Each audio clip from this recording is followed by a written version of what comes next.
नमस्कार, रुक्मिणीज रेसिपीमध्ये तुमचं स्वागत आहे। आज मी साबुदाण्याची खिचडी बनवणार आहे। त्यासाठी रात्रभर पाण्यात साबू भिजवून घेतलेला आहे। शेंगदाण्याचा कूट आहे, बटाटा आहे उकडून घेतला आहे आणि हिरवी मिरची। आता पुढची तयारी करू। हे बघा, तेल तापलेलं आहे। त्याच्यात पहिलं जिरं घालायचे,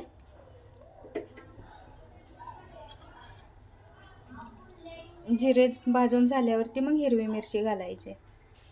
हे बघा, जिरं छान भाजलेलं आहे। आता हिरवी मिरची घालायची।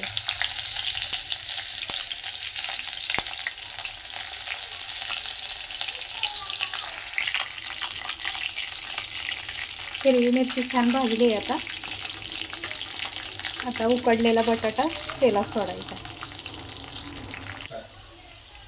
छान आता तेलात बटाटा भाजलेला आहे। थोडंसं मीठ घालायचं आहे।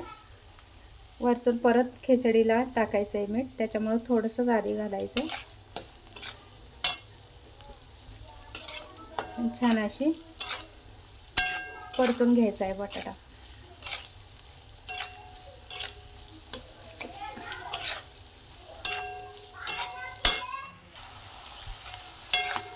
हे बघा, छान भाजलाय। आता साबुदाणे टाकायचे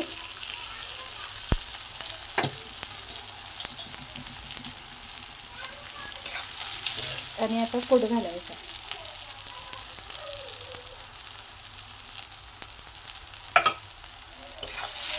हे सर्व एकजीव करायचं आहे।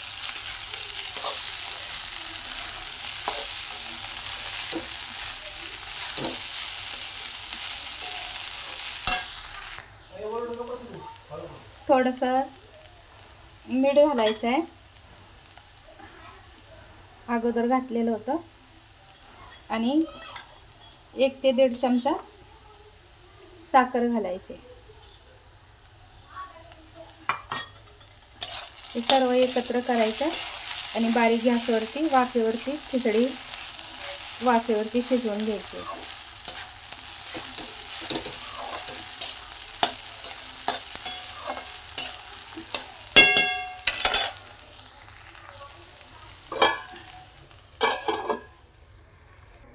चला तर मग झाकण खोलून बघूया खिचडी कशी झाली। हे बघा, खिचडी छान झालेलं आहे। एकदम सुटसुटीत छान अशी झाली। हे बघा, छान अशी शाबूची खिचडी छान झालेली आहे।